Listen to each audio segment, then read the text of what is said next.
My daddy was a farmer, so I followed in his shoes. Not because I had to, nah, it was something I wanted to do. There's something about the clean air and smell of fresh dirt, and putting in an honest day of hard work. The debt goes up and the dollar goes down, but every year they put it in the ground.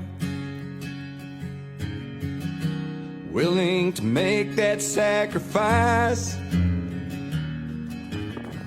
even though they might lose half the price.